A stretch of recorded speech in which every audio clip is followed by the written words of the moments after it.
Hey, everybody. Welcome to a live edition of the Bolt Crew podcast. Dave Palais, Josh Palais, Mario Aaron. Starting to laugh because on the last show, every time the camera went to Josh when Fernando was done talking, Josh was drinking something else. It was almost like you're trying to do it as a running joke. And then as I'm start talking, you start drinking something already. So anyway, Coffee. That's it. Some of the stuff I noticed. I wonder if people notice things, by the way, like Mario's background became a huge topic of conversation for people that really upset by that Bears helmet you were given. Yeah. Like, this is Chargers show. People were really upset that you had the Bears Dick Butkus helmet. He was autographed, the whole deal. And then, all of a sudden, Mario, you got your act together. I don't know what happened to the LT stuff in the background, but Mario's going through a move right now. Yeah. I was about to say, the apartment right now looks like the apocalypse just happened. It doesn't look good. So there's that. Does the Butkus helmet make it to DC? Oh, my God. Yeah, It's making it to DC. Actually, it hasn't been packed yet. The Chargers flag has not been packed yet, but everything else is pretty much packed up. I had 3 shirts I didn't pack to be like, oh, these aren't my 3 shirts I'm going to wear for the rest of the way. In one day, spilled on all 3. Not kidding. All 3. What the hell are you talking about? Right in a row. What do you mean? I spilled on them, so I had to go freaking wash them. So I dropped the smoothie. Dude. Oh, smoothie. Yeah. Okay, I was about to say, how rare is it that at this age in your life that you spill anything on your clothing, let alone to do it 3 times? What the hell? Okay. When we have Josh's wedding, and at weddings, I try not to eat. I spill everything. If you find food in front of me and I'm eating, it's getting on me. I can't, dude. It's my life's biggest inconvenience. I spill. I can't wear white. I literally can't wear white. It sucks, dude. It's not fun. You ever think that maybe you're actually left-handed, but you never tried it? Like that's why you spill everything, because you're trying to pick things up with the wrong hand? No, because with my left, I've always been bad with the left. I don't use the left for anything. Not even, it's what it is. All right. That's good to know. Well, when he passes out at your wedding, Josh, we'll know it's because he didn't eat, because you didn't want to spill anything. Yeah, dude, have a He's good gonna time. eat. What are you gonna He's a do? big eater. He's an eater. I am. He's gonna eat. I'll probably eat. All right, it's Italian food. You got to eat. Come on, food's gonna be good. What can you do? All right. Obviously, comments already starting to come in. That's awesome. Let's see. They're already asking, hey, we answer my questions. Look, doing the best we can answer the questions. I'll tell you right now, I can't see Jack. My eyes stink. All right, and I don't like doing the show with glasses on. So if your question gets answered, it gets put on here. More than likely, it's because Mario and Josh saw it. So I'm deflecting to those 2 guys. It's 100% their fault if your question does not get answered during the show. All right, that's the way it's going to go. I don't like that. Okay. All right. So let's start off with some Charger news. As we mentioned before, Chargers back. They're going at it from the 29th through the 31st. Chargers back on the field. It's always exciting anytime you see pictures of the guys in uniforms and trying to get better for the 2024 season. Chargers made a move, though, since our last show that was kind of surprising, but not surprising at the same time. I understand when you're a first-round pick and it doesn't work out with the team, maybe 2 teams, you say, okay, is it the player's fault? Is it the system's fault? How could people miss by such a long shot that a guy's taken in the first round and becomes a bust within a few years? So here's the deal. They bring in somebody that Josh and I, is familiar with. They bring in offensive lineman Alex Leatherwood, comes in last, of course, drafted by the Raiders in the first round, went to the Chicago Bears, didn't work out with the Bears. Now the Chargers say, you know what, we're going to give this guy a shot. Big, tall dude, long arms, everything that you'd want from an offensive lineman, but hasn't been able to put it together at the NFL level. Josh, I'm going to go first because I know you know him better than I do. Dude, I saw this coming. I hate to say it. I mean, when he was at Alabama, I was like, this guy's not a first-round pick. I love everybody in an Alabama uniform. I got it. But I'm not one of those guys that can sit there and say somebody's great because they're wearing an Alabama uniform. There's certain players that you see that you go, this guy can do it, this guy can't do it. And not saying that he can't be basically an NFL player that contributes to helping your team win. He was never a first-round pick. The Raiders put him in a situation where you can say whatever you want about the coaching. He was not worthy of a first-round pick. I watched him in Alabama make mistake after mistake, and he was going first round by the Raiders. Immediately, I thought this is the most Raider thing of all time, and that's exactly what the Raiders do. They did it with Clelin Ferrell. Remember, they said we're going to shock the world and draft him number 4 overall. They did it with Alex Leatherwood. This is what the Raiders do. And again, not saying he doesn't belong in a 53-man NFL roster, but he wasn't a first-round pick. And people love to throw, the phrase "that guy's a bust" around. I think he's too young to say he's a bust. He's just not the all-pro left tackle the Raiders thought they were getting. Alex Leatherwood is a guy who finds himself as a tweener. He's the guy in college that's really good, but his game doesn't translate to the next level. He's not really a tackle, and he's not really a guard. So if there was a position between a guard and a tackle, which there's not, then he'd be perfect for that position. He has familiarity with Mario, as he played in Chicago, played with the Raiders, as Dave said, but he's a tweener, and he needs to clean it up. He's a guy that has started off his career on the wrong foot, unfortunately. At Alabama, he was an All-American. But you can kind of get away with that thing in college, right? Because you can just dominate just based off of how good or how big you are, not on skill like you have to be in the NFL. So I don't know if he's going to be a guard or a tackle. I see more of a guard, Mario. I don't know if he's as nimble as you need to be to play guard, but I hope it works out for him. He seems like a great guy. Yeah, just based off career, I really do hope this works out for him. Obviously, it goes to the Raiders. Raiders, first off, big reach and drafted him that high. I think he's projected second round when they got him in the first round. Gets, cut from the Raiders after 1 year and hasn't played a single NFL snap since. And, he's on the Bears. They're seeing any playing time, though, in that span. And now, right now, he's a Charger. Look, he's a guard. He's a tackle. He's both. Like you say, he's an in-betweener. He's a backup right now. And for his sake, we root for the Bama guys. # Roll Tide. Knowing that War Eagle crap, shove that up, what. Yep. And, hopefully it works out. I mean, really, I hope so. And, there's probably some untapped potential there and some untapped talent. And Dave, Harbaugh recruited him hard. And when he was in high school to come to Michigan, he chose Bama instead. So it's obviously a relationship there. And who knows, maybe Jim thinks there's more gas left in that engine. I hope he looks at it and says, we can fix this. I mean, it has happened before. You've seen guys before that have gone in the league, and all of a sudden, whether it's discipline, whether it's obviously spending more time in the classroom part, we've seen guys who have fixed it before. Here's the deal. Also, Nick Hardwick is on this staff. Okay, Nick Hardwick's a guy that we say great things about. When he was a Charger, remember, Nick Hardwick was a guy who didn't play high school football. He was a wrestler. It was the discipline to become a great college football player, and then to move on to the NFL, have a fantastic career. Alex Leatherwood, to me, is one of these guys. And look, I'll be the first to tell you, I don't know Alex Leatherwood. I watched every one of his games at Alabama. One of the things that really frustrated me when he was at Alabama was he would jump before the ball was snapped. And I'm like, that's a discipline thing. Am I right, Josh? All the time. Yep. Yeah. All the time. So 3rd and 3 turned into 3rd and 8. And you're like, what the F? The snap count. The guy you're trying to stop doesn't know the snap count. And it would wear me out all the time that this guy was hurting his team as an offensive lineman.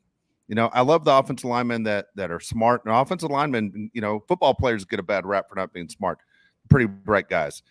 But offensive linemen are smarter than defensive players. And at the same time, man, Alex Leatherwood's a guy, if they saw something in him, they think they can fix it. I believe that this Charger team can do it. And if he doesn't make it with the Chargers, I'm telling you right now, he's not going to make it anywhere. This is last stop NFL for Alex Leatherwood. I think it's definitely his last stop. He needs to prove himself. My question would be, and I don't think you guys know the answer. I don't think anybody really knows that answer outside the Chargers facility.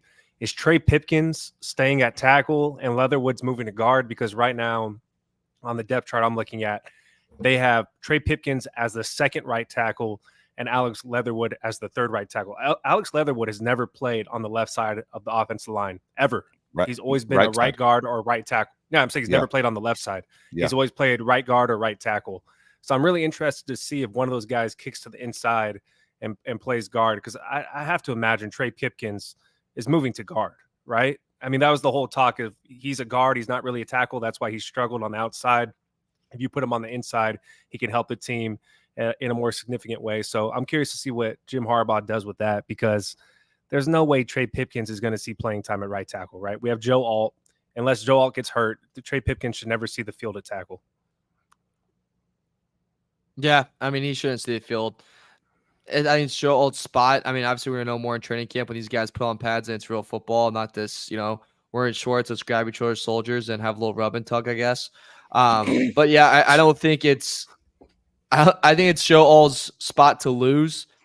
I'm looking at the depth chart right now as well. I fail to see Pipkins kind of in that starting rotation come, week 1 against the Raiders, Dave. I just don't see that happening at all. Also, just really, really sucks to not see Corey Lindsey on at center anymore and just know that he's gone. That just hit me really hard right there, getting emotional.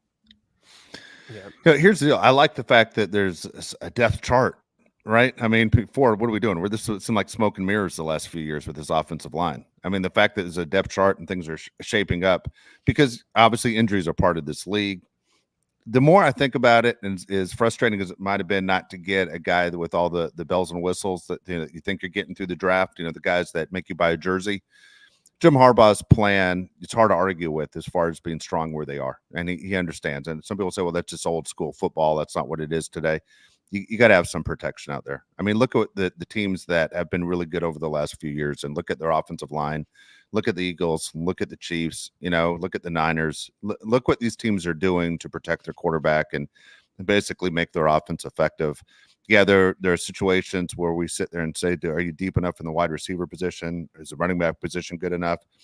I don't think the Chargers are done. I think what you're going to see, guys, that list that you all pay attention to after the last, preseason game, and you're seeing which guys got cut in the league, and you're going, hey, that guy could be a Charger. That guy could be a Charger. They can grab guys, and I think they understand that as well. There are going to be teams with deep rosters that aren't going to be able to hold on to everybody. I always think at the same time, if you're one of the guys, let's say you're one of the guys on the Chargers and you make all the phone calls, Mom, Dad, I made the 53-man roster, and then they pick up 4 other guys from another franchise. Hey, Mom, Dad, remember that call I just made to you 2 hours ago? I just got released. I mean, that happens too. We always hear about the good news, but there's one of those. It is really tough to make in the NFL. 53-man roster means everybody on that team is doing something outside of the backup quarterback. Otherwise, you are doing something every single game where you're going to get your pants dirty, right? Yeah, exactly. I want to bring you a question from our good friend AK. He has been begging for a question to get answered. So here you go, AK. Question is, what do you expect from Jesse Minter in week 1 versus the Raiders? They have good playmakers and not a good quarterback. Thanks. That is my question. So I'll throw it to you, Mario. What do you think? What do you think Jesse Minter dials up week 1 against the Raiders? I think it's going to be a lot of pressure, right? So you have a new QB in a system that he's not familiar with, a system that, I don't know, didn't work at all in Chicago last year, and Luke Getsy. And, the playmakers come a lot from the receivers, and you don't really want Devontae Adams to have time to set up a route against Asante Samuel. So how do you do that? You put a lot of pressure on him. I see the Chargers blitzing him a little bit. I see them trying to create matchups for Mac and Bosa that go one-on-one with their tackles and make some plays and get some highlights in there. So I think that's going to be the game plan heading into that, is ways to make Minshew feel very, very uncomfortable in a system that he's not going to be comfortable in. So that's the goal for the Chargers right there. I don't see this. I know I'm saying this on May 30th, Dave, but I don't see this being like a very high scoring game, because if I'm the Raiders, I would kind of do that right back at us in a little bit. You know what I'm saying? Like I would try to get Crosby cooking with, I'm blanking on his name, but the tackle they just got from Miami. So I didn't see it as a low scoring game. Yeah. I see it as a low-scoring game, and I see a couple sacks on both sides. Okay, yeah, I agree 100%. The thing I'd like to point out is whenever Michigan would face a team that doesn't have a great throwing quarterback, they would dial up tons of pressure. None of those Michigan teams had Joey Bosa, Khalil Mack, Tooley, and Bud Dupree. So I'd expect the Chargers to bring tons of pressure on a Gardner Minshew. They don't have a lot of weapons, right? Josh Jacobs is in Green Bay. Darren Waller's making music videos. They don't have many guys to throw the ball to over there. So you got to get pressure on the quarterback, especially if they don't have a franchise-type quarterback like we do. Why would you not bring the heat? Dave? I think Dave's stuck. I think Dave froze. Yeah, I think Dave froze. He's in the garage. I know where he's at. Yeah. He has bad Wi-Fi. Dang. Yeah. But no, I mean, yeah, I think that's what happened. No, but the Chargers have to bring the pressure on to Gardner Minshew. I mean, there's nobody to throw the ball to but Devontae Adams, right? I mean, I don't know how you do anything else if you're Jesse Minter. Another interesting thing about Jesse Minter that I realized last show, I was looking at the coaching staff. Are you aware that his dad is on the staff? His dad is part of the defense. He's a defensive analyst. I actually did not know that. Really? You didn't know that? Yeah. No. His dad's a defensive analyst with the Chargers. It's kind of funny because Jim Harbaugh's dad, helps out as well. So you got Jesse Minter's dad helping out the defense, and then you got Jim Harbaugh's dad helping out Jim and the rest of the Chargers team. So it's pretty interesting. Can I say like something over? Yeah, I don't know why that got to me quick. I think that's kind of huge though for like building a culture of family, like cross sport reference, but like Carolina's a big thing of like keeping it within the Carolina family. Like I kind of like that aspect of that going into of that you have a father-son relationship on multiple sides of that organization on that staff. That creates a good culture of kind of welcoming and going, all right, like everyone's here on the same page. This is more than a team feel; it's a family feel. Yep, I agree. What do you think, Dave? All right, You gonna freeze? Okay. Yeah, I don't know. I froze out of here. Sorry, but I thought you guys froze out. I'm like, where the hell are you guys going? And I realized I was the one that left. All right. So I want to go back to what you said because I was curious to know the answer to my question. How did the Raiders approach the Chargers defense in that game? How did the Raiders approach the Chargers defense? You go after the corner that we don't even know is going to be out there yet. Is it going to be Christian Fulton? The Chargers don't have a second cornerback. It's such a big need on this team. You're talking about making a move before the season starts. How do you not address the second cornerback if you're the Chargers? You cannot be confident as a Charger fan we're going to be able to cover anyone if they have two decent wide receivers. And guess what? In the NFL, almost every team has two decent wide receivers. So if I'm the Raiders, I'm going after whoever the Chargers second cornerback is all game long. And you got to prove yourself that you're worthy to be out on the field. That's exactly what I'm doing. Using a lot of motion too to kind of see pre-snap, like, all right, what kind of coverage are they in? Like, especially if we motion Devontae Adams over and they like let the switch happen and it's like Fulton on the other side, like, ooh, baby, that might be bad for the Bolts. But also like a lot of quick slants, like a lot of quick routes, because I just really don't think Minshew's gonna be able to sit back there and comb his hair and make a throw. I think it's gonna be a little punch in the face as soon as he gets in his 3-step drop. I'm one of these guys that does not hate Minshew, by the way. Like, as far as serviceable backup quarterbacks, in between backup starting quarterback, you look at his numbers, they're much better than what I think people would think they are, especially when you compare him to guys even like Trevor Lawrence. Look what he did with the Colts. Like last year, he stepped up and did a pretty good job. The only place that you didn't see Minshew surprise you, because he's always that surprise guy, is when he was with the Eagles. He really wasn't impressive with the Philadelphia. He was impressive with Jacksonville. He was impressive with the Colts. The Raiders are going to use him for a year until they find their permanent quarterback. The Raiders aren't going to the playoffs with Minshew, but at the same time, I don't think Minshew embarrasses the organization. Garoppolo kind of embarrassed the organization. But with Minshew and what the Raiders, I think, will do against the Chargers, I think you're going to see a lot of the delay. And delay handoffs, And if you're going to get – the Chargers are going to focus on putting pressure on the quarterback. Dude, you just wait for the middle to open up, and whether it's a delayed handoff or Minshew shoots off for 8 yards for a first down, there's a lot of things I think you use to attack the Chargers. As you guys said, you go for the cornerback that's not proven. But if I'm the Raiders, I think that's kind of a way I'm going about it too. It's not going to be – who are we kidding here? This is not going to be a pretty game. Like, this isn't one of those games where people are looking at the NFL schedule and going, hey – honey, we are not going to Costco to between 1 and 4. The Raiders are playing the Chargers. Like, it's not one of those can't miss games. At the same time, it's a can't miss for us because we're interested in the two teams. But if you're an average football fan, it's not one of those games. Not yet, it isn't. You have Justin Herbert and maybe Jim Harbaugh is a reason you turn the TV on if you're just a casual football fan. But I'm with you, Mario. Like, I would bet the under right now in this game. That's kind of where I'd be. It's interesting to see where the Raiders are because they're trying to prove to their fan base too in Las Vegas that, hey, we're serious about what's going on. Josh Jacobs might have turned into the worst Raider of all time. Like, not only does he have the great year to get the contract, then decides, hey, I'm going to take a bunch of time off and complain with Austin Eckler about everything last summer. Then I'm going to go off to Green Bay, and then I'm going to meet the media for the first time and say, we need to do everything we can to bring Devontae Adams back to Green Bay. I mean, what the hell's that all about? Like, Josh Jacobs is not one of those where the Raiders always say once you wear the Raider logo, you're a Raider for life. He definitely is not a Raider for life. This guy's pouring gasoline around the facility, and he's lighting matches all over the place. Yeah. I want you to throw up this question, Mario, if you could, by Sebio G. It says, do you guys think we go after a veteran corner for depth? There's some decent guys still out there, gang. Sebio G, the greatest musician in Chula Vista. So here you go. Here's the cornerbacks available. We talked about this a few weeks ago. I would take at least 5 of these guys. Okay, I'm going to go through them real quick. Xavier Howard, Adoree Jackson, Stephon Gilmore, Steven Nelson, Patrick Peterson, J.C. Jackson. That's never going to happen. Some other names that people would know is Eli Apple, and, well, I'll just cut it off there. So the guy that I want is Stephon Gilmore. I think if you have him as the number 2 corner, he could eventually elevate to being the number 1 corner. I think he's still able to play at that level. I don't know why the Chargers wouldn't want to address the need at cornerback, especially when you have a guy like Cam Hart as the backup number 2, a rookie that you drafted in the 5th round, I believe, as your backup cornerback. I don't feel comfortable with that. Besides Stephon Gilmore, you guys in on Xavier Howard or Eli Apple? I know Dave's not in on Adoree Jackson.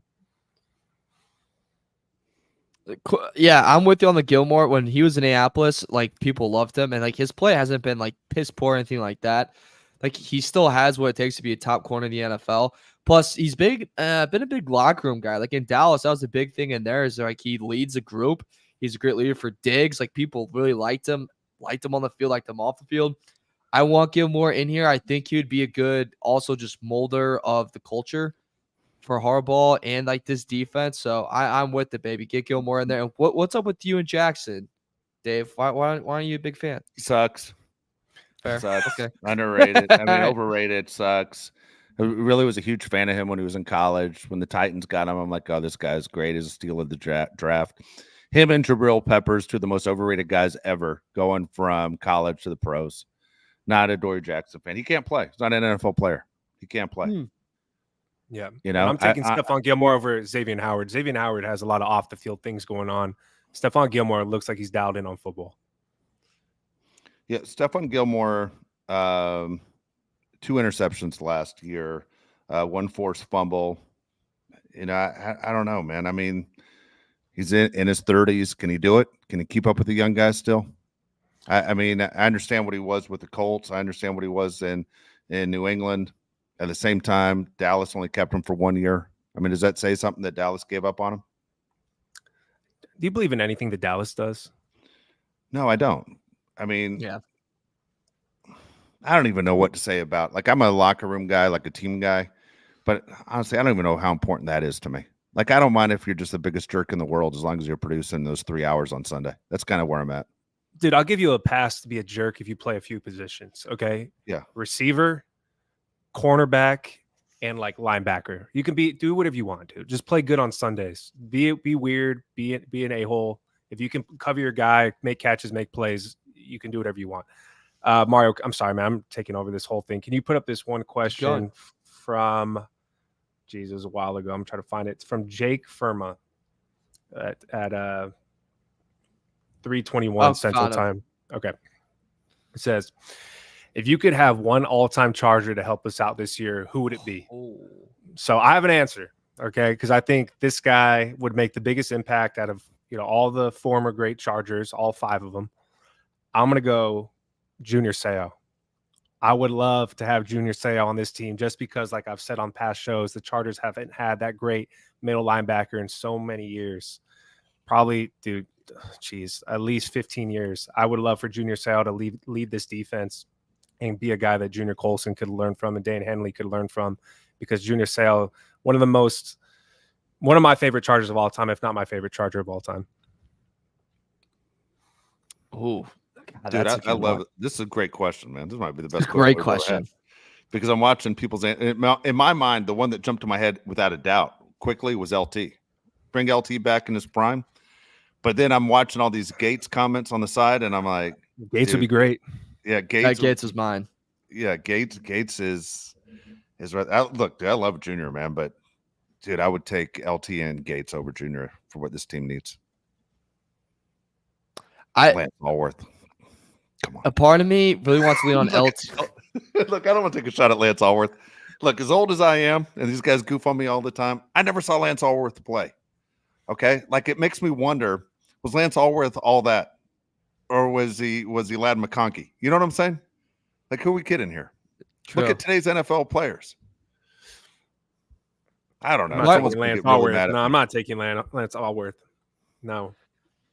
Manti Te'o? No. Dude, I'm taking that Sean Merriman from like 2007. That was one of the best. Steroid Sean Merriman?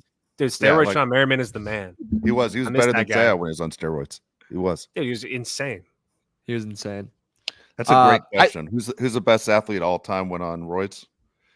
It's football or which sport? Every sport. Merriman might beat Bonds. Bonds was great before the roids. Merriman completely changed once he got tested for for enhancement drugs. What about Tatis? Nah, dude, Tatis, yeah. Merriman was ridiculous. Like Merriman's stats were better than Sayos. Like you're going, holy cow, dude, this might be the best linebacker of all time. Then you realized he was cheating. By the way, friend of the show. He's been on the show before. Yeah, love the guy. We love the. No, we love Sean Merriman. Yeah, beast. I think underrated.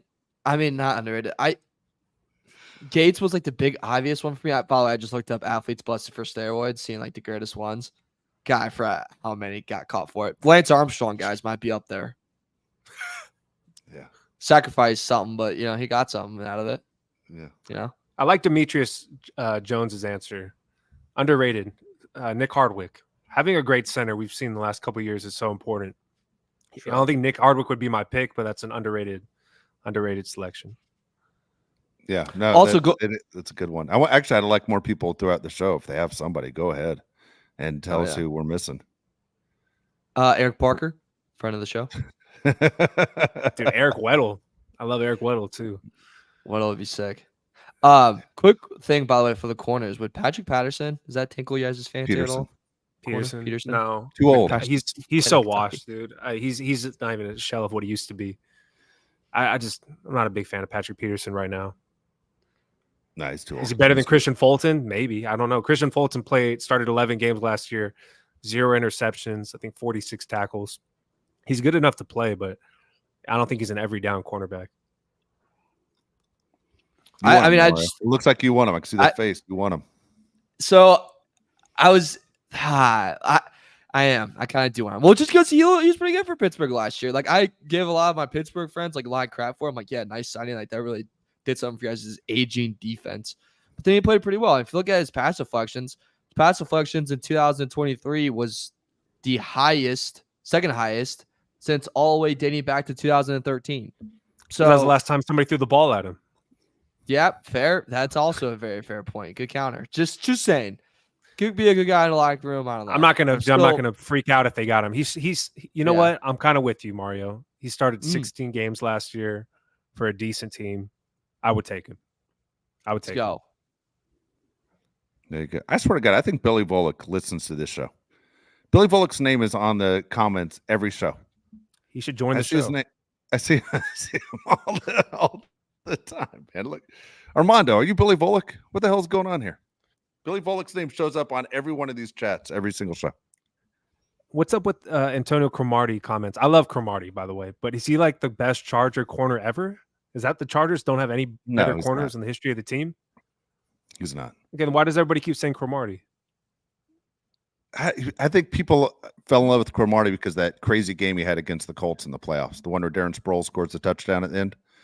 Everyone talks about Cromartie. I covered that team during that time. I remember there was a game where it was towards the end of his Charger career, and the way the locker room was set up, all the cornerbacks were in the same section, their lockers. And I'm talking to Weddle, and I can't remember who the other safety was at the time. And Cromartie's 2 lockers down, and he straight out says, "Let's not act like we didn't lose that game because Cromartie did a terrible job today." Cromartie looks over and just grabbed his stuff and walked out. Like he was like, couldn't believe somebody pointed the finger at him. But he was right. It was Cromartie's fault. Like Cromartie had a lot of bad games for the Chargers. Rodney Harrison was one of my favorite Chargers of all time. But as far as helping this team right now, I think you're choosing between LT or Gates in that comment. I was going to say Quinn Jammer. Is he pretty good? Quinn Jammer was one of the most frustrating Chargers of all time. Dude, that nobody got more PIs than Quinn Jammer. Worst hands of all time. Like, dude, he had so many chances for interceptions. If he would have caught every ball that was thrown his way that hit him in the chest, he would be in the Hall of Fame. Talk about skillet hands. That guy was ridiculous. He could not catch a cold. He was insane. Yeah, he had really bad hands. Yeah, great eyebrows, bad hands. You know what they say? Corn is just a right receiver that can't catch. Dude, that was never more true with that guy. Yeah. Good God. You wouldn't pick him on your Turkey Bowl team. Good God, man. It was insane. Crazy good athlete, no hands. Yeah, great athlete. That kid in Little Giants is like, what the hell? It was ridiculous. What the hell's going on here? Catch the ball. Hit you right in the chest. What do they teach you in Texas? Oh, God, these comments are making me sad, dude. Those Charger teams were so fun. Jamal Williams, one of the most underrated Chargers of all time. Vincent Steve Jackson. Foley was great until he got shot. Underrated. Yeah. Vincent Jackson, dude, R.I.P. Vincent Jackson was awesome. Brandon Flowers. Brandon Flowers was one of the worst Chargers of all time ever. Stevie Johnson, when he blamed God when he's on the Bills. He did. The Bills, that was crazy. Oh my one of my God, I favorite forgot stories. about that. That was one of those moments in sports. You go, oh my goodness, what just happened? Yeah. That I'm was still stuck on the hilarious. steroid thing. I'm not gonna lie to you. I'm like buying half my thing on steroids. Jeez, man. Like, I don't know why. Malcolm Floyd Yeah. caught the first Phillip Rivers touchdown, correct? He did. Against the Chiefs. I was at that game. Yep, you were. Nosebleeds. I love these comments. Yeah. There's no wrong answer. I mean, dude, Ronnie Harrison, awesome. That's the one I was trying to. I was literally until my time. I was like, there's someone that I'm thinking of that I can't remember. And it was in the doc. I was like, it's Ronnie Harrison. Prime Jason Verrett. It's so funny because Jason Verrett, man, hurt all the time. Hurt all the freaking time. Damn. When Jason Verrett was healthy, he was very good, but he was hardly ever healthy. He barely He got some played. pretty good paydays, Jason Verrett did, for doing nothing. You know? Good Pop God. I think Sanders. Jason Verrett played in 4 more games as a Charger than Mario. And I didn't get paid as much. No, that's it. All right, here's another guy I'm going to throw at you as far as guys that you add to this team. All right, the story is Calais Campbell, 38 years old. People are saying he's a match for the Chargers. Played all 17 games for the Falcons last year, 6.5 sacks, 10 tackles for loss. Pro Football Focus grades him a grade of an 80. The other teams interested in Campbell are the Eagles, Ravens, and Saints. You guys have any interest in bringing Campbell into the Chargers? 100%. He's one of the best locker room guys in the NFL, and he has been ever since he came in. Every team he's been on, whether it's the Cardinals, the Jaguars, the Ravens, the Falcons, his teammates love him, and he's always willing to help out other guys. He's a big team guy. He can still produce. He's like the biggest guy in the NFL. I love Calais Campbell, one of my favorite players. 100%. I hope the Chargers go for him. We give one guy a lot of crap for not having his head on straight, for not having, kind of like a team first mentality. I think a guy like Campbell coming in with all of his veteran leadership, with all the years of experience he has in the NFL, being like this locker room guy, that's a guy that could really kind of help shape up Bosa maybe. And that's a guy that can teach Tully a lot of things. Yeah, so I think it's huge, Dave. I agree with you. It's funny. You said exactly what I was going to say. I think he'd be best for Bosa. If you look at Campbell, and he's one of those guys that's in San Diego during the offseason, works out here. He's big as a house. He loves this game. He's a guy that has enough money, doesn't need to play anymore, isn't interested in walking away, even though he's been in the league almost 20 years. But, dude, he's one of those guys that Bosa would have to look at and answer to of why you give 100% all the time, or in Bosa's case, why you don't give 100%. It's hard to half-ass it, I think, when you have a guy like Campbell with your locker like right next to him. I think that'd be a huge plus for Bosa's career to bring him in, which sounds ridiculous. You have to bring a player in to get another guy motivated who makes $40 million a year to, hey, try your best. One of my least favorite things in professional sports is that teams have to constantly bring other guys in to help them motivate them to play as a professional. I mean, I hate going to other sports, but the Padres did that with their base coaches. They brought guys from Manny Machado to come in to bust his ass. It's like, dude, the millions of dollars that you're getting paid isn't enough of a reason to bust your ass. Like, what does Joey Bosa need other than to just play? I mean, for God's sakes, everybody kisses your ass during the offseason during these top 100 videos, how great of a hand technician you are. Dude, just play. Like, why does everybody have to come in and help in Joey Bosa? It's driving me out of my mind. Yeah, it's kind of the funny thing is, it's like, do you not have everything in the world to like make you want to play? Like, what more do you need, buddy? Like, come on. Like, I think some of that too is when I hear that, it makes me think like, all right, your goal wasn't to win a championship, win a title, it's just to get here. And then now that you're here, you're kind of like, okay, this is cool. You know what I mean? I think like the goal was to just be in the NFL and would be NBA. It was not to win anything. And I think that's got to be the difference between a lot of guys in the NFL right now. It's weird because that's what the family has done, right? I mean, his dad was a high pick. His uncle was a high draft pick. Bosa, a high draft pick. And Bosa's better than both his uncle and his dad. But dude, he's nowhere close to what people think he could be and what he should be. He's definitely not living up to his contract. There's only one person in that family pulling their weight around here. It's Nick. Otherwise, out of the 4 guys, 3 of the 4 have been disappointments. You wonder, what the hell? You have all the ability in the world. Let's go. You're capable of so much more. It is old that his name comes up all the time. You know, as much as Campbell might come in and you have to answer to him, dude, you're looking at Khalil Mack, who's older than you, who's having better numbers than you are. How do you not sit there and how come you aren't able to fix it? I'm telling you, man, if Jim Harbaugh can't get the most out of him this year, I don't know an NFL team outside of the Commanders, because they make a bunch of bad decisions, that would say, hey, he's a guy we can fix. I'm telling you, if Jim Harbaugh cannot fix this guy this year, he's not worth it. He's just not worth it. He's a dirtbag. Let's go. Let's focus. Let's play. Let's do your best. Let's see what you got. We all know you're capable of so much more. You have more ability than so many other guys in this league. This team needs you. This fan base needs you. You need it if you have any self-respect for yourself. Let's go. All right, Mario, I'm going to bring up the press conference from yesterday. So Bud Dupree had his press conference talking about another guy you got to bring in to cover his ass. Bud Dupree, I believe he was drafted 1 year ahead of Joey Bosa in 2015 draft, also a first-round draft pick. So the Chargers have 3 edge rushers that are first-round draft picks. You got Khalil Mack, you got Joey Bosa, now you have Bud Dupree, all first-round draft picks. Bud Dupree is a guy who he said last year is the first time he's been healthy in 4 years. He said being able to be with 3 other great pass rushers in Thule, Bosa, and Mack, it's going to help him extend his career, and that he's looking forward to learning from Khalil, Bosa, and Thule.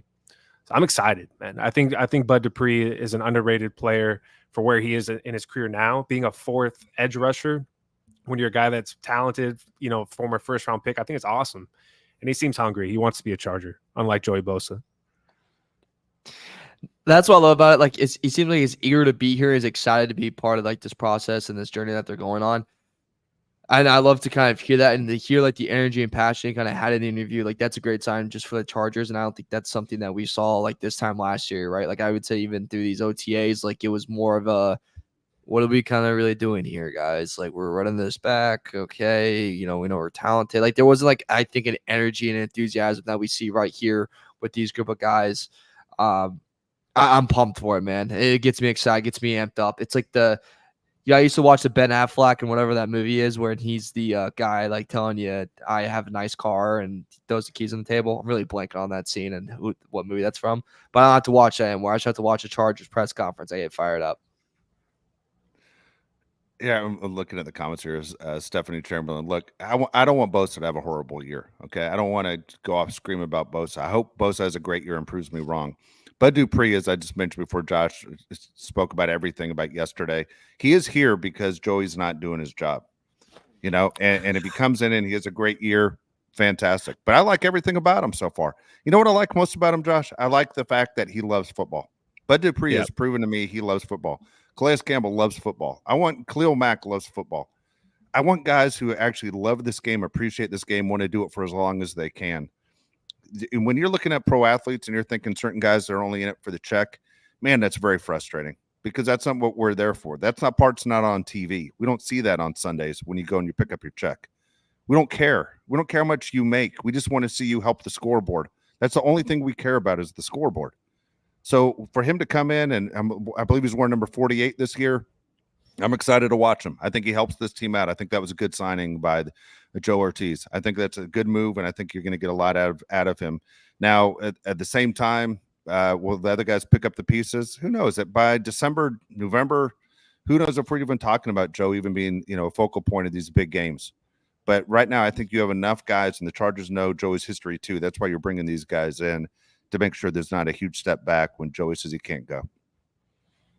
Yeah, funny that you said they brought in Bud Dupree because Joey's not doing his job. Most people wouldn't look at it that way, but I look at it that way too. 100%. He's the insurance option, right? If Joey Bosa's not, you know, getting it done, you have Bud Dupree that you could throw in there. He's going to make plays. Very interesting. Bud Dupree also said yesterday that Navarro Bowman was a big reason why he chose the Chargers, which I thought was pretty interesting. He said he loves Navarro Bowman. I love Navarro Bowman too. He said he loves Navarro in his play style of when he was with the 49ers and the Raiders, and now he's coaching. He's excited about that. Mario, can you throw this question up there? It's from Navarro Demetrius. Bowman is the most underrated player in the history in this league. I know that's he might been a be. lot. I'm not joking. If anyone who ever follows Navarro Bowman, every team he played on, he led them in tackles. He was insane. Him and London Fletcher had crazy numbers when they played in the league, yet nobody talks about those guys. You're right. 100% you're right about that. Because he played with Patrick Willis. He was in his shadow the whole time. But if you could put up the question by Demetrius Jones, you already knew. He's so smart. All right. So here's my question to you, Mario. You got 4 pass rushers we're going to depend on, right? Chris Rumpf, out the door. See you later. 4 pass rushers we are going to depend on. All right. To answer this question, the question is, which do you guys think is more impactful, a top 10 defensive line or a top 10 secondary? My answer is defensive line, 100%. If you can own the line, offensive or defensive line, it's going to make the biggest impact in the game other than having a great quarterback. So out of the 4 edge rushers, what are your projected sack totals for these guys, one by one? Oh, God. All right. I can go first if you want. Yeah, go. You go first. All right, I'm going to go from bottom up, okay? Bud Dupree had 6.5 sacks last year. He was asked to do more than he is going to be asked this next year. I'm going to say he has 5. And I'm being 100% perfectly happy with 5. If your 4th best pass rusher has 5 sacks, you have a really good pass rush, okay? 5 for Bud. For Tooley, I'm going to go 7. I think Tooley is going to have a very good year. He's still learning, still becoming the player that he's going to be. So 7 is going to be the number for Tooley. I think Joey Bosa has a very good season. I'm going to go he has 12. I think Joey Bosa needs to have double-digit sacks for the Chargers to be really good. And then I think Khalil Mack has 14 sacks. I love Khalil Mack. He's one of my favorite Chargers of all time. So I got 14 for Khalil, 12 for Joey, 7 for Tooley, and 5 for Bud Dupree. Dave, do you want to go or do you want me to go? I'm pretty close to Josh on that. I'm going to go 1 more for Joey and 1 less for Khalil Mack in that. And I'm going to go Tooley 1 less. I'm going to go 6 for Tooley. What about Bud? But I think you nailed it. I think you're right on the money with Bud Dupree. I'm going to go Bud 4. Tooley. Are you guys ready for this? 9. Wow. I think he goes 9. 4.5 last year. I think he doubles it. So I think he goes 9. 9 sacks. Bosa, fun fact for you. Since he's been in the league, he's only gone over 12 sacks once in his career. That was in 2017. I think he goes, I knew you'd love that stat, Dave. I think he has a bounce back year, though. I think this is his year. So for that, I think he gets 12 sacks. Mac, I think, is a step back, and he gets 10. Okay. And also, team. Yeah. Lots of sacks for the boys. You know what's frustrating about those numbers to me? I mean, how many games are there in a regular season? 17, right? I mean, you're only asked to think about it. If you did your job one time during a full game, you're getting 17 sacks. You know, I mean, what the hell, right? I mean, what is, you know what I'm saying? Like, Joey, you aren't going to get to him 12, 13 times. You know, that's really your job. Basically, it's not about making tackles or your quarterback pressures, because either Joey gets to him or it really doesn't seem like there was much of a pressure. It's not like you don't get a lot of Joey was almost there. You know what I'm saying? That's why I always thought Joey was overpaid. It's frustrating. I'm sorry, but when I look at a J.J. Watt or a T.J. Watt, and it seems like, man, those guys were almost there if they didn't get him. It doesn't feel that way with Bosa. Yeah. I think the way to beat the Chargers is quick pass game, right? Stay away from the edge rushers and go after the Chargers corners. I mean, that's exactly the way to beat them. So going back to that original question, I'll answer it. My point of view, I'm with Josh on that. Your defensive line is more important than your secondary, for the reason the defensive line, if they're putting pressure on the quarterback, the secondary has a shorter amount of time to have to do their job. You give any quarterback more than 3 seconds, they're going to pick any team apart. I don't care who's back there. You can put a bunch of Hall of Fame cornerbacks back there in safeties. A good quarterback is just going to pick your secondary apart if those guys have all day to throw. To your point, too, the penalties and the rules now really benefit a receiver, and the receivers have never been more talented in the NFL. You know? Yeah. So, like, it's an impossible job for a corner every single game. D-line can help with corners out. Corners out can really get destroyed by their D-line. Yep. No, very interesting to see how everything plays out. It's funny, man, when you're looking at different teams in the NFL. You guys paying attention to different guys, like how they look, in the shorts and t-shirts and everything else. The different talk. I mean, Mario's spending his last couple of days in Chicago before he moves to DC. But you look at, for me at least, I'm looking at some of these rookies, the skilled players, because I want to hear what people think. Like you're hearing already, JJ McCarthy, nowhere close to being the player they thought he was going to be. You're hearing about Roman Dunze, how great he looks in Chicago. You're hearing about certain guys here and there. It is fun to watch. I mean, this league is so amazing when you think about it. If you're a college football player and you have 4 years to play at Alabama, Ohio State, Michigan, and then it's over, and then the average NFL player only plays 2.5 years, and then your career's over. You're a young guy in your mid-20s, and what are you going to do with the rest of your life? For many of these guys, it is one of those, like, even as a rookie, you need to be up to that speed of an NFL player immediately if you're going to have an impact and have a decent career. Not easy. 100%. You ever one more question? Hold on. Have you guys ever gone back and looked at any like NFL rosters from like as early as, let's say, 2019, 2020 and go, God, that guy's out of the league already? Like, it's so weird to think the NFL does such a good job on focusing on the logo and the brand and not the player, right? Unless you're a quarterback, and then they just throw guys away all the time. Like you're just out of the league. You're like, that guy was on the roster, that guy's not on the roster. Like if you looked up the 2021 Chargers, more than half that roster is not in the league anymore. It was just a few years ago. Yeah. It's insane. It is insane. Like to want to be an NFL football player is not the best way to invest in your future.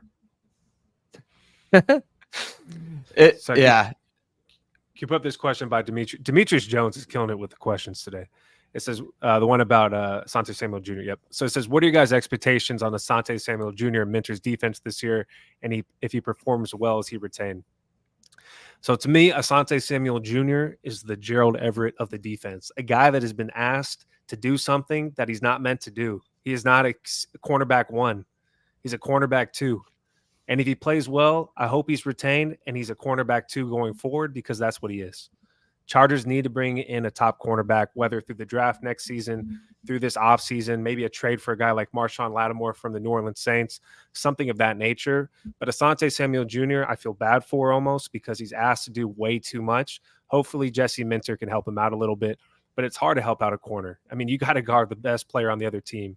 It's hard to help that guy out too much. But Asante Samuel Jr., I hope he's retained if he plays well, because I think he's a cornerback 2 on a good football team. I mean, Dave, isn't this like when you say it's kind of a make it or break it year for Asante Samuel Jr. a little bit? Like if this guy balls out, like he's considered one of the top corners in the league, and if he kind of plays out, doesn't play really well, then he's probably out in LA, and then he has to go find a job somewhere else in the NFL.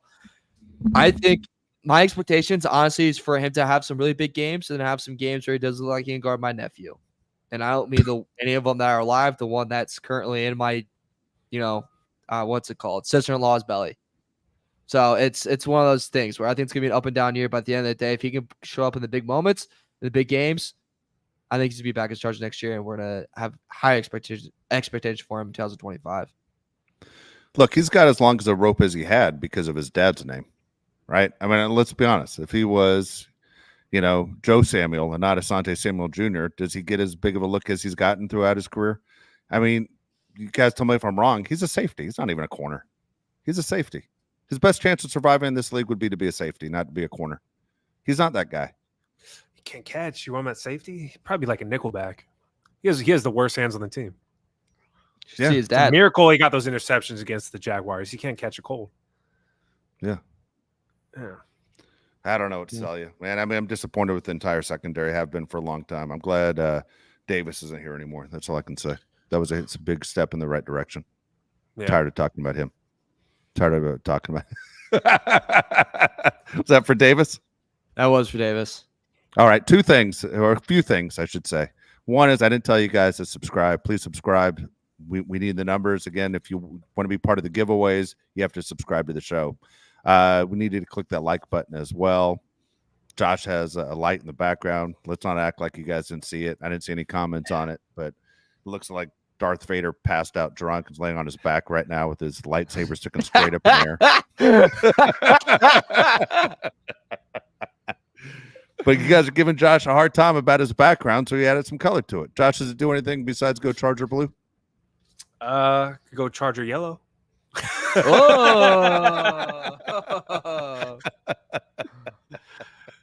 Pretty cool, right? There you go. Let's go. 2 colors came in Chargers blue Wait. and gold. Yeah, else what's you your got? color to set the mood? Color to set the mood. Yeah. Dude, I'm working on that. Probably like this, but like take the color down, maybe like that. That if it was darker, it'd be way cool. Yeah, Yeah. right. It's Yeah. pretty cool. Ooh. It's like Yeah. a lava lamp vibe. Big Yeah. time. Look at there you go. Added something to it. All right. Other thing I'm gonna say is this, because now that the 3 of us we own this show, we're excited the fact that we own the show. Behind me, I usually have the Say Out jersey behind me, but I'm in a different room. It's the show is owned by JP25 Media. The 3 of us are happy to own our own show and excited about it. The JP25, I know it's Josh's initials as well as JP, but it was actually for Josh's younger brother, Jake. So 25 was the number Jake always wore. Jake, many of you know, passed away a few years ago. We have a nonprofit in Jake's name, and it's called Jake's Projects. And you can check out Jake's Projects by going to jakesprojects.org. And the purpose of this nonprofit is to help kids play sports who normally can't afford to play sports. And so we always want kids to love sports the way the 3 of us do. The many of you that are listening, you know, obviously you love sports. You grew up playing sports. You know, at some point, we all wish we were pros. Not everybody's going to make it, but playing and those childhood memories and everything you have, it stinks when you have basically the desire to play, but you don't have the finances to play. So Jake's do is we buy sporting equipment, or we pay for league fees, or we build baseball fields. And one of the things I'm most proud of, Josh is on the board as well, is the fact that so many of the people that we help out with the money raised through Jake's Projects are girls. And so girls at all ages, young girls, whether softball players, soccer players, and all the way up through high school. And we want to get to the point where we're helping out college athletes as well. So if you think about it and you're looking for a charity to donate to, again, it's a nonprofit, it's a tax write-off. jakesprojects.org is how you get to it. And if you have an idea of someone that we can help out, please let us know. It's not just for me to mention it to try and get us to raise money. We literally want to help as many people out as we can. They don't have to be in California, but we want to be able to basically, you know, as I say, it's nothing like playing Santa Claus. It's pretty cool when you get a chance to help a family out. So that's the whole idea of it. So I appreciate you guys letting me mention it. And again, if it comes to your mind of, hey, name a charity, because people say all the time, we could definitely use it, and the kids could use it too. But there you go. So Mario, Cool. Here's the deal. You're moving this weekend, man. Best of luck. I know you got a long drive ahead of you, packing up, leaving the Windy City. Good luck in DC. And next time we do the show, you're going to be in a whole different place. Yeah, that's starting to hit me hard a little bit. Like, I was thinking about that today. I was going to my favorite smoothie spot. I was like, yeah, this might be the last time I'm here. Like, that's little thing. So a little weird. Yeah, I don't know. It's going to be weird. Also, Hard Knocks is going to be in Chicago. So barely missed that one. I could have gotten some camera time, fellas. Maybe next time. Maybe next time. It. All right, man. Did I tell you guys the prank that that happened to me today? That's literally happening right now. The prank. Let's hear it. 10 out of 10 prank. I don't know if it was meant to do it. So the brother that sent the video of me fighting over the weekend. Yeah. He texted all of us that his wife's pregnant. I can say that now. Almost said it on one show when not everyone knew. They have a gender and they're like cutting the cake to find out if it's a boy or a girl. And they're supposed to do it at like 1 o'clock today. And he texted us, who's ready to find out the gender? And then everyone's like, oh, me. And just has not responded. Answered his phone since. It's been like 3 hours. Just ghosted. Just not one word. Group chat's blowing up of people like, what's going on? And he's just gone. I love the move. I think it's the funniest thing in the world. That's good. Good deal, man. Congratulations to your family. That's awesome. All right, so we'll be back on Tuesday. That's the plan, correct, guys? Yep. Tuesday, okay. 1 o'clock Pacific time is what we're trying to aim for. We're trying to aim for a regular time, 1 o'clock on Tuesdays and Thursdays Pacific time. Mario's all East Coast time now, messes everything up. But we'll figure everything out. Again, thanks so much for participating in the show. It was a lot of fun. Your comments were great as well. I love that question as far as which former Charger do you wish you can add to this team is a great one. All right. So for Mario Heron, Josh Palais, I'm Dave Palais. We'll see you next time.